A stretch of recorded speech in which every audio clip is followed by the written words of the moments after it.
Behind the altar where he had preached salvation for 20 years, Reverend Samuel Morrison heard the words that would damn his soul. The woman's trembling voice cut through the sacred silence like a blade through scripture, her plea hanging in the air like incense mixed with poison. When she lifted that black veil, the truth beneath would not just break his faith.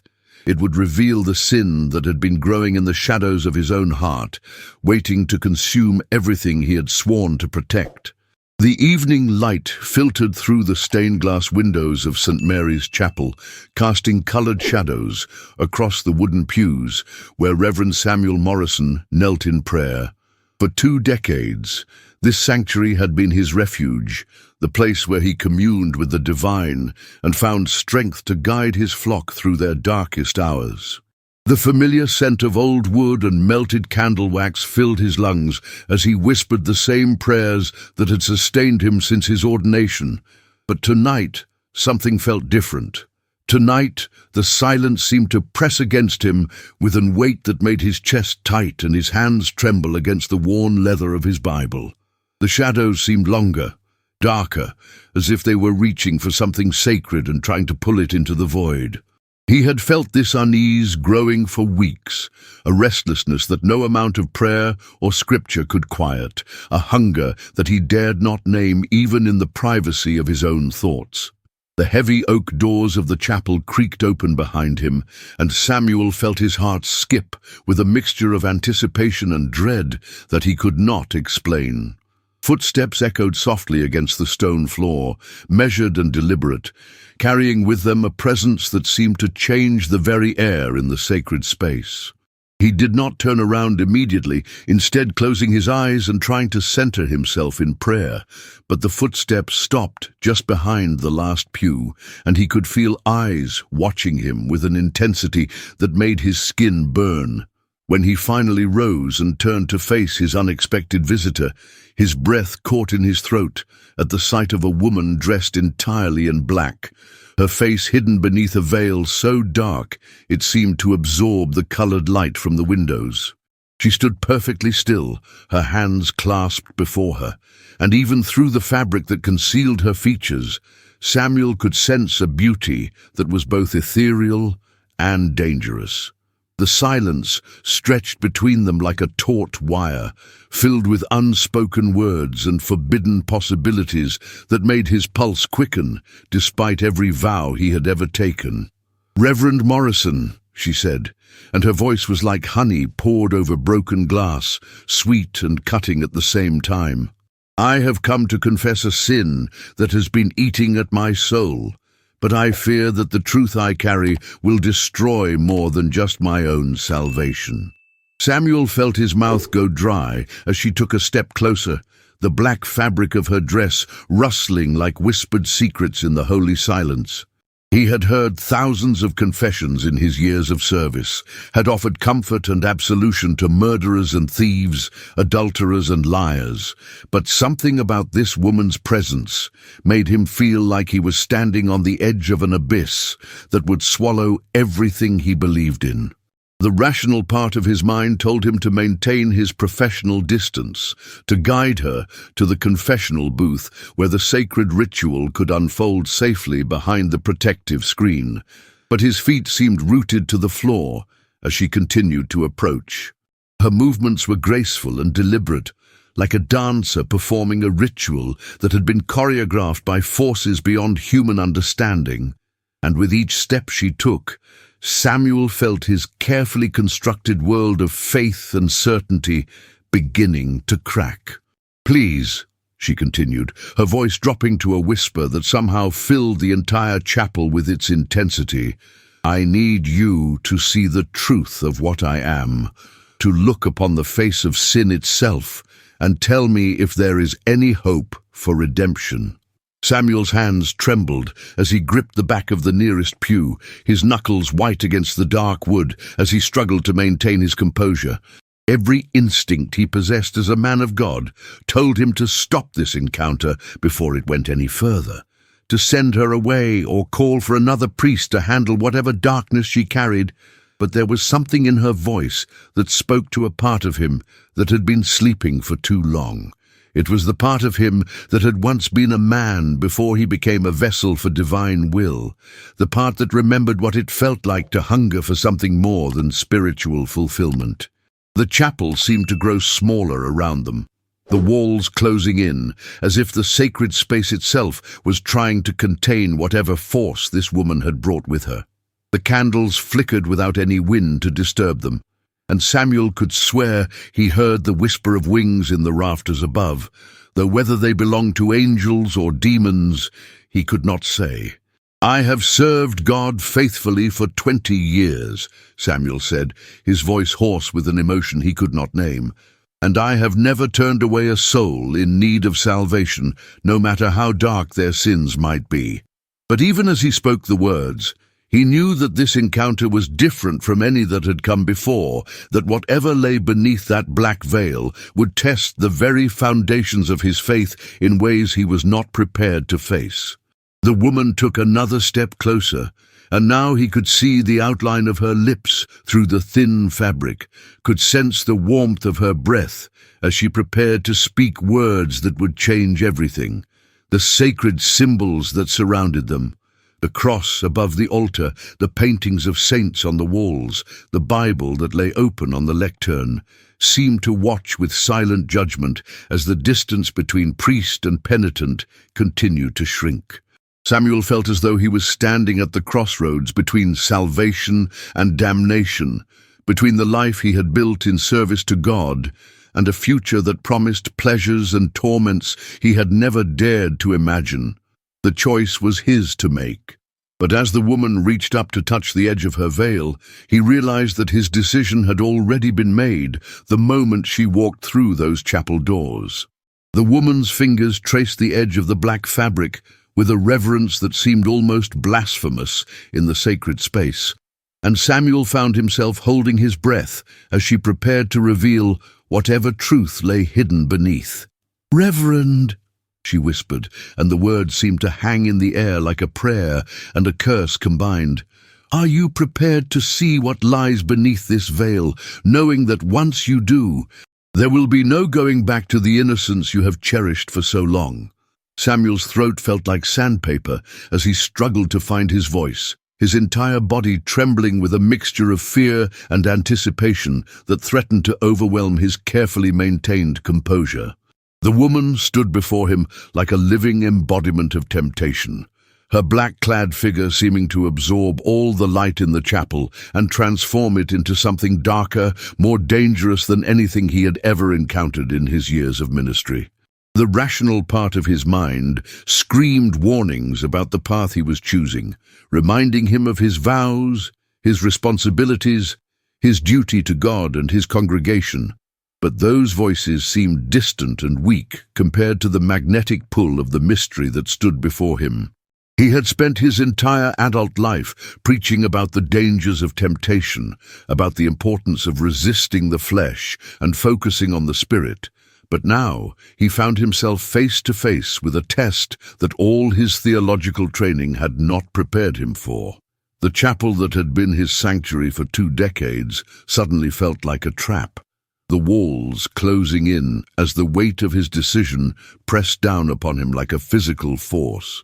The stained glass windows that had once filled him with wonder now seemed to watch with accusing eyes, and the cross above the altar appeared to lean forward as if straining to hear his response. "I am a servant of the Lord," Samuel said, his voice barely above a whisper, "and I have sworn to offer comfort and guidance to all who seek it, regardless of the darkness they carry." But even as he spoke the words, he could hear the hollowness in them, could feel the way his faith was already beginning to crack under the pressure of whatever revelation awaited him. The woman nodded slowly, as if she had expected this response, and her fingers continued to trace the edge of her veil with a deliberate slowness that made his heart race. The silence between them stretched like a taut wire, filled with unspoken promises and threats that seemed to vibrate in the very air around them.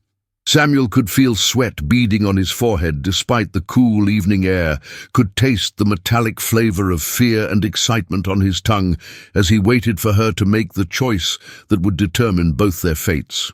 The candles around the altar flickered more violently now, their flames dancing as if stirred by invisible winds, and the shadows they cast seemed to reach toward the woman like dark fingers eager to embrace whatever truth she was about to reveal.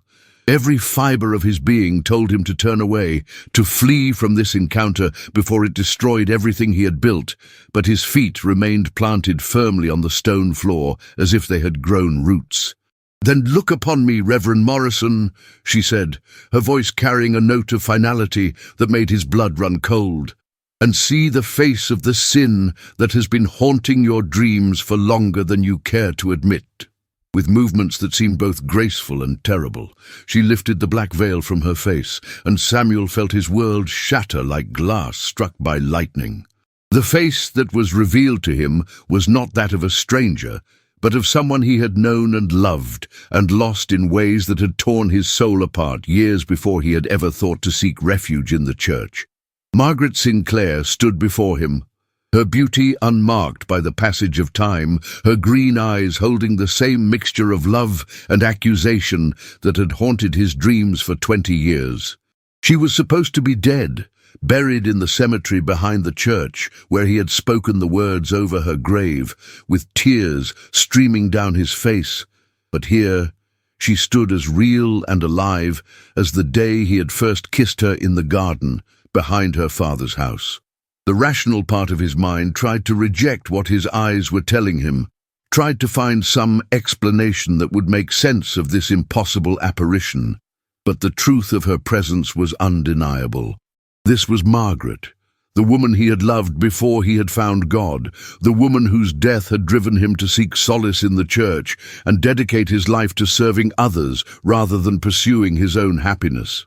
"You remember me," she said, and her voice carried the same musical quality that had once made his heart soar with joy, and now filled him with a terror so profound it threatened to drive him to his knees. "You remember the promises we made to each other, the plans we had for a life together, the love that burned so bright it seemed like it could light up the entire world." Samuel's legs felt weak as the memories came flooding back, stolen kisses in moonlit gardens, whispered promises of eternal devotion, the ring he had saved for months to buy, and the proposal he had planned to make on the night she died. He had been a different man then, young and passionate and full of dreams that had nothing to do with serving God and everything to do with building a life with the woman who stood before him now. The night of her death had changed everything, had sent him spiraling into a darkness so complete that only the church had been able to pull him back from the brink of despair.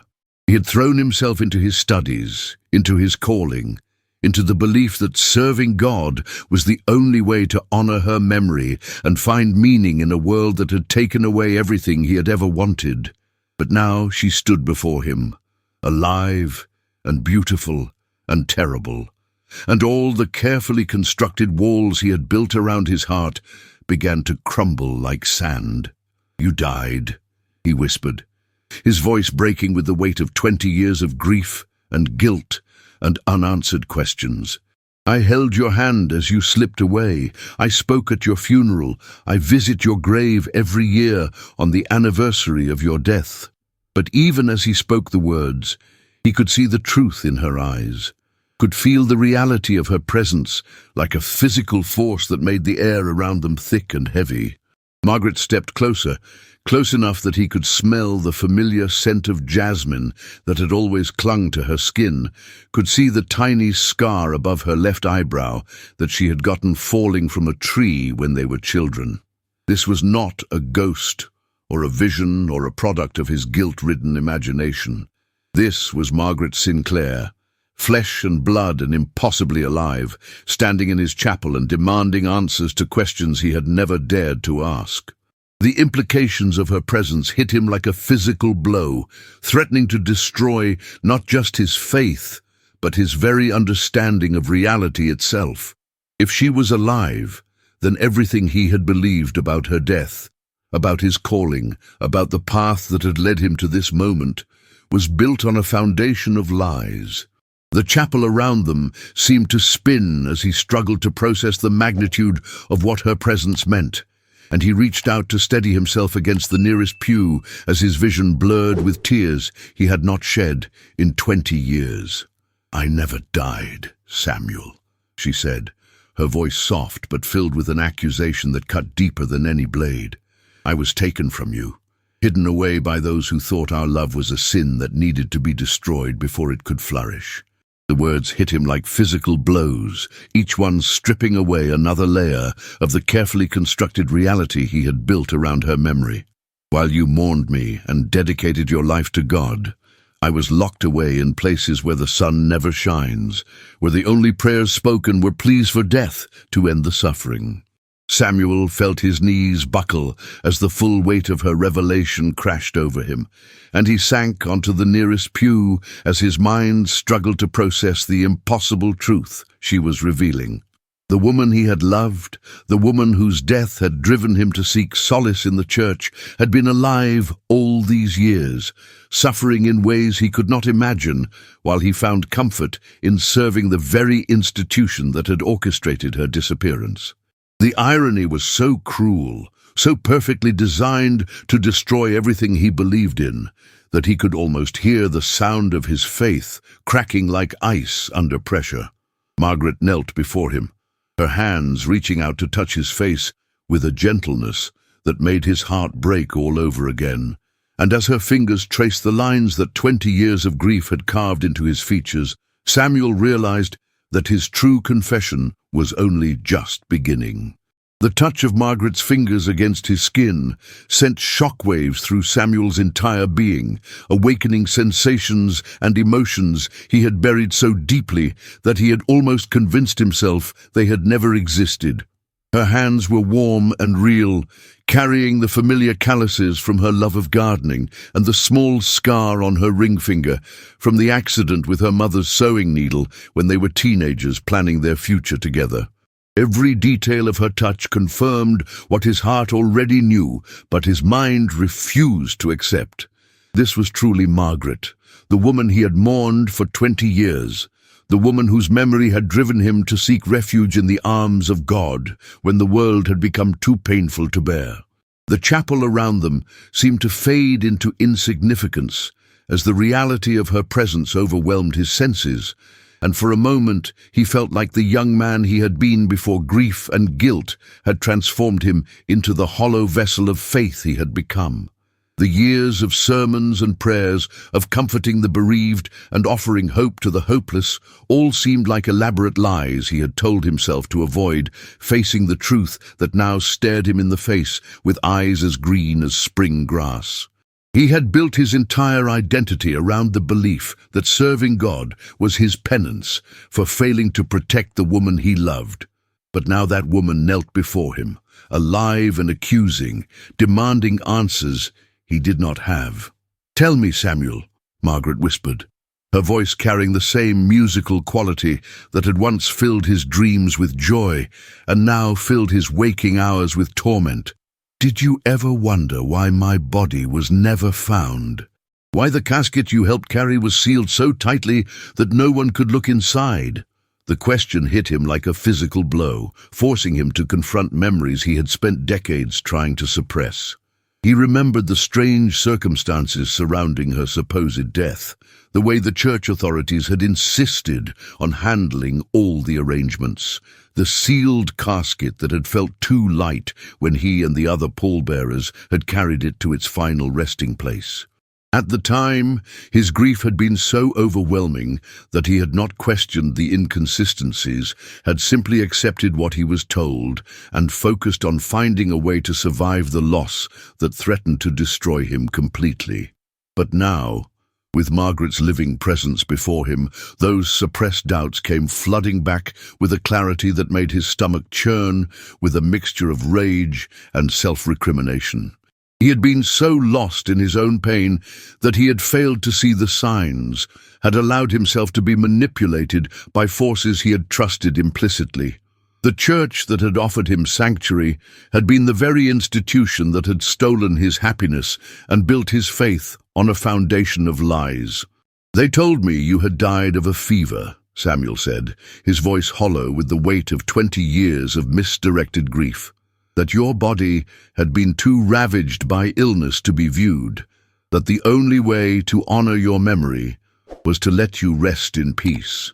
But even as he spoke the words, he could hear how hollow they sounded, could see how perfectly they had been crafted to prevent him from asking the questions that might have led him to the truth. Margaret's eyes filled with tears that caught the candlelight like liquid diamonds, and when she spoke again, her voice carried a pain so profound that it seemed to echo off the chapel walls and settle into his bones like a physical ache. "They took me in the night, Samuel, drugged me, and carried me away to a place where women like me were sent to be forgotten by the world." Her words painted pictures in his mind that he did not want to see, images of the woman he loved trapped in some nightmare institution, while he knelt in ignorance before altars and crosses, seeking comfort from the very people who had orchestrated her disappearance.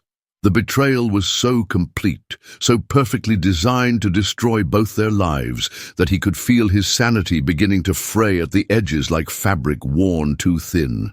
"What did they tell you about me?" Margaret asked, and there was something in her voice that made Samuel's blood run cold with dread. "What lies did they feed you to make you believe that dedicating your life to their service was the only way to honor my memory?" The question forced him to confront the carefully constructed narrative that had shaped his entire adult life, the story of divine calling and spiritual purpose that had given meaning to his existence after her supposed death. He remembered the priest who had counseled him through his grief, the gentle suggestions that perhaps God was calling him to serve others who had suffered similar losses, the gradual process by which his pain had been transformed into what he had believed was a sacred mission. But now he could see the manipulation behind every conversation, could recognize the careful way his grief had been shaped and directed toward the outcome they desired. They had not just stolen Margaret from him. They had stolen his grief as well, had taken his love for her and twisted it into something that served their purposes rather than honoring her memory. The realization that his entire calling had been built on lies and manipulation made him feel physically sick, and he doubled over as waves of nausea threatened to overwhelm him. "They told me that serving God was the only way to find peace," Samuel whispered, his voice breaking with the weight of his shattered faith. "That dedicating my life to helping others was how I could transform my grief into something meaningful and pure." Margaret's hand moved to his shoulder, and her touch was both comforting and accusatory, a reminder of everything he had lost and everything he had failed to fight for.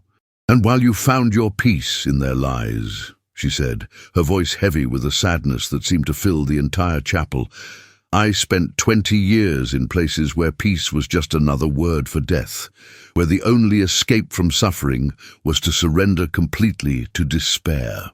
The images her words conjured made Samuel's heart feel like it was being torn apart by invisible hands, and he found himself weeping for the first time since the night he had believed she died.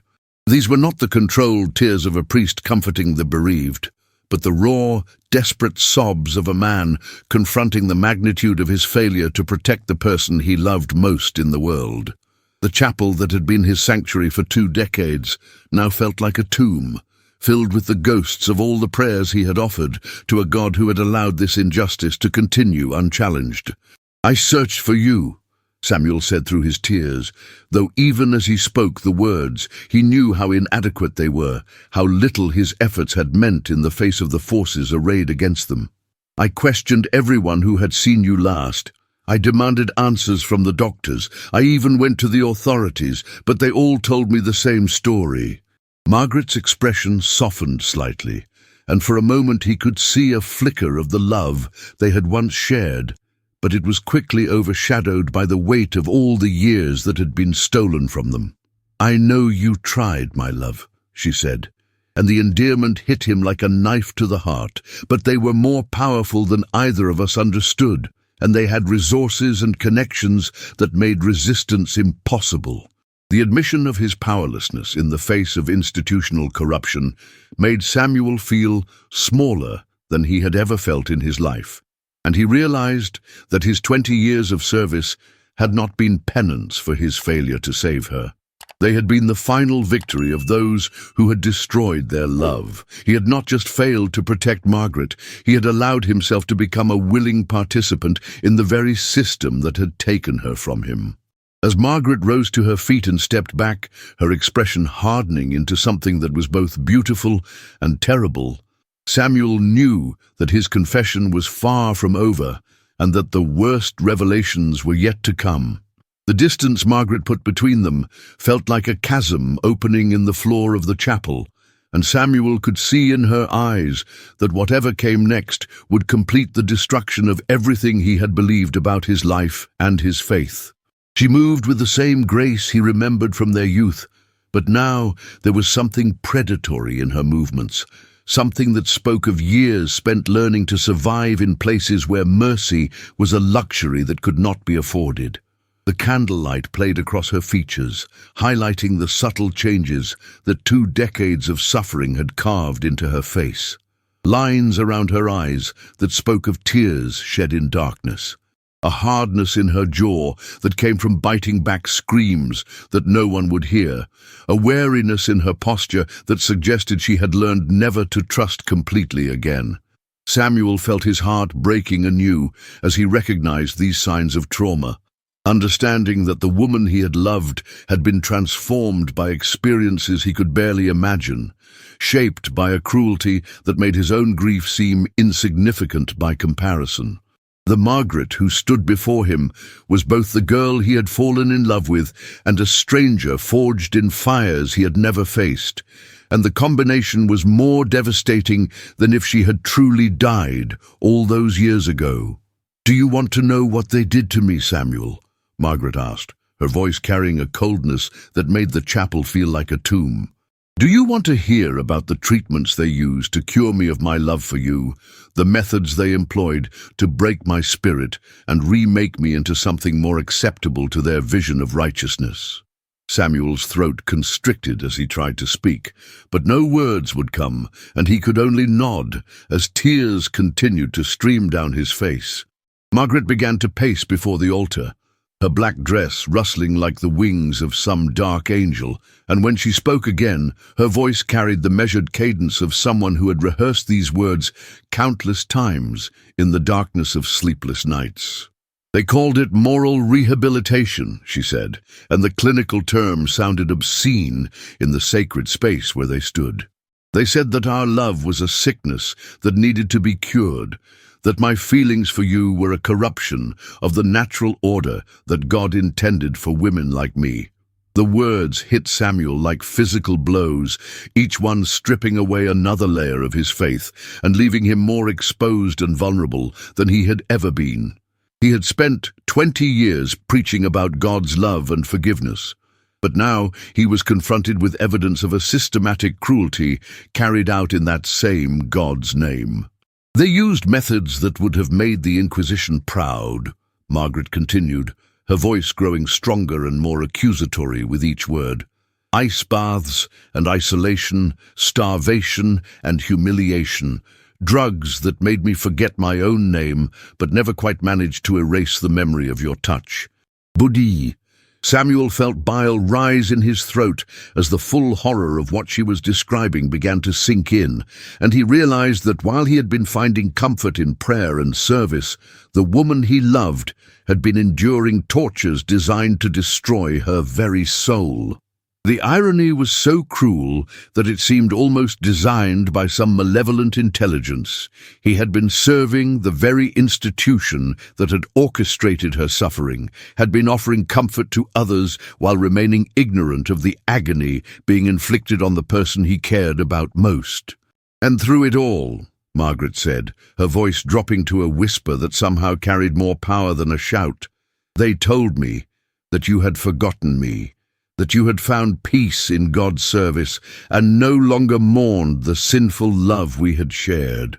The revelation that they had used his own grief against her had twisted his pain into a weapon to break her spirit, made Samuel feel like he was drowning in a sea of guilt and rage that threatened to consume him completely. "I never forgot you," Samuel said, his voice raw with emotion.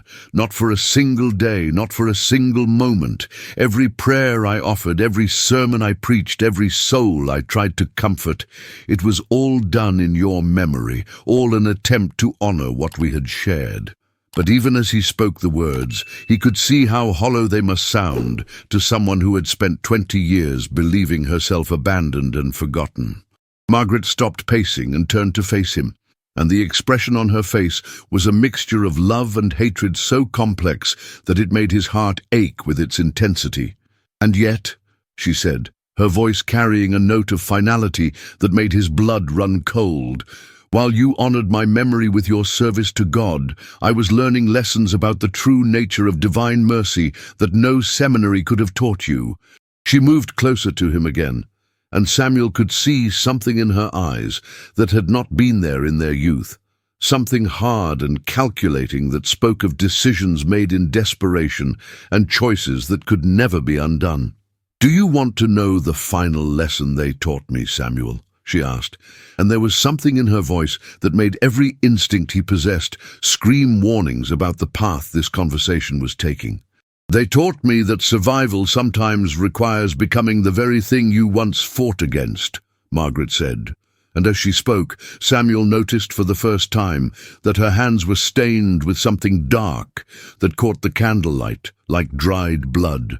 "They taught me that justice is not something that comes from prayer or faith or divine intervention, but something that must be taken by force from those who would deny it to others." The implications of her words hit Samuel like a physical blow, and he found himself backing away from her as the full horror of what she was suggesting began to dawn on him. "Margaret," he whispered, his voice filled with a terror that had nothing to do with his own safety and everything to do with what she might have become in the years since her disappearance. "What have you done?" The question hung in the air between them like a sword suspended by a thread, and when she smiled in response, Samuel saw something in her expression that made him understand that the woman he had loved was both completely present and utterly transformed by experiences that had broken her in ways that could never be fully healed. "I have become an instrument of the justice that your God seems unwilling to provide," she said, and her voice carried a satisfaction that was more terrifying than any threat could have been. "The men who took me from you," Margaret continued, her voice growing stronger and more confident with each word, "the doctors who tortured me in the name of moral purity, the priests who blessed their work and called it holy, they have all paid the price for their sins, Samuel, and their blood has been my communion wine." Samuel felt his legs give out completely, and he collapsed onto the floor of the chapel as the full magnitude of what she was telling him crashed over him like a wave. The woman he had loved, the woman whose memory had driven him to seek solace in God's service, had become a killer, had taken upon herself the role of judge and executioner in a quest for vengeance that had consumed whatever remained of her original innocence. The chapel around them seemed to spin as he struggled to process this final revelation, and he could feel his sanity beginning to fray at the edges as the last foundations of his faith crumbled beneath the weight of her confession. "And now," Margaret said, kneeling beside him and placing her blood-stained hands on either side of his face, "I have come to offer you the same choice they once offered me. Join me in my mission of righteous vengeance, or become another casualty in the war between justice and the institutions that claim to serve God." The choice she presented was no choice at all, Samuel realized, as he looked into eyes that held both the love of his youth and the madness of someone who had been broken beyond repair, and he understood that his true confession was not about the sins he had committed, but about the price he was willing to pay for the sins that had been committed against them both. Samuel Morrison's 20 years of faithful service crumble to ash as he stares into the eyes of his lost love, now transformed into an angel of vengeance whose blood-stained hands offer him a choice between damnation and complicity. The chapel that had been his sanctuary becomes his judgment seat, and the God he served in Margaret's memory remains silent as she demands he choose between his vows and his heart. Will Samuel join Margaret in her crusade against the corrupt institution that destroyed their love, or will his faith prove stronger than the woman who has returned from the dead to claim his soul?